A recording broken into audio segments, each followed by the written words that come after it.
মধ্যপ্রাচ্যের দেশ সৌদি আরবের এক সিদ্ধান্তেই রাশিয়া ও ইউক্রেন যুদ্ধ বন্ধ করা যেতে পারে। সৌদি আরব ও তেল রপ্তানিকারী অন্য দেশগুলো তেলের দাম কমিয়ে দিলেই এই যুদ্ধ বন্ধ হয়ে যাবে, এরকমই মন্তব্য করলেন ডোনাল্ড ট্রাম্প। এমনকি এতদিন কেন সেটা ঘটল না তা নিয়েও বিস্ময় প্রকাশ করেন তিনি। 2022 সালের 24 ফেব্রুয়ারি ইউক্রেনে বিশেষ সামরিক অভিযানের নির্দেশ দিয়েছিলেন রুশ প্রেসিডেন্ট ভ্লাদিমির পুতিন। এরপর প্রায় 3 বছর ধরে চলছে রক্তক্ষয়ী সংঘাত।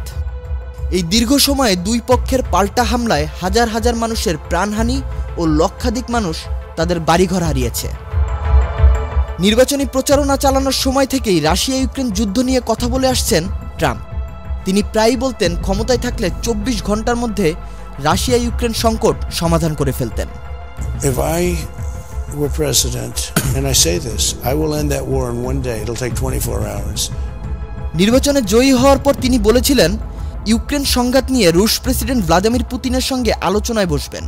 বৈঠকের আয়োজন চলছে বলেও দাবি করেন তিনি।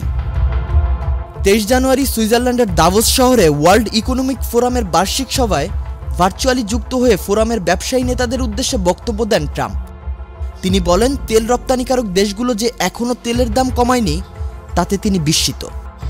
তার মতে যুক্তরাষ্ট্রের প্রেসিডেন্ট নির্বাচনের অনেক আগেই এই সিদ্ধান্ত নেওয়া উচিত ছিল সৌদি সহ বাকি দেশগুলোর।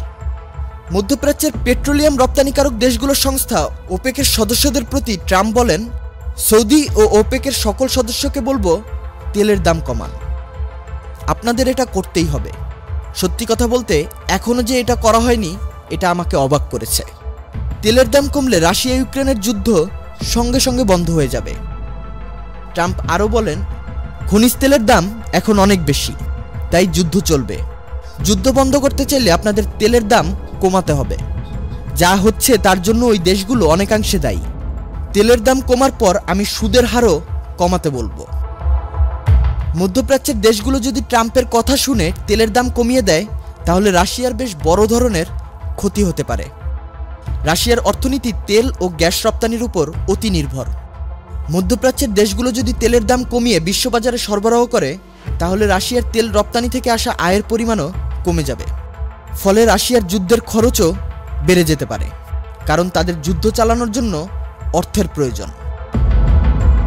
তবে রাশিয়া তার তেলের বেশি অংশ বিক্রি করে চীন ও ভারতে। ইউরোপে রাশিয়ার তেল বিক্রিতে নিষেধাজ্ঞা সত্ত্বেও কিছু দেশ এখনও রাশিয়া থেকে তেল আমদানি করে থাকে, তবে সেগুলোর পরিমাণ অনেক কমেছে। তবে তেলের দাম কমলে তারা আর রাশিয়া থেকে তেল ক্রয় করতে চাইবে না, তখন সেটি রাশিয়ার জন্য অনেক বড় চ্যালেঞ্জ হয়ে দাঁড়াবে। ট্রাম্প ক্ষমতায় আসার পর গাজা ইসরায়েলে যুদ্ধবিরতি ঘোষণা দিয়েছে।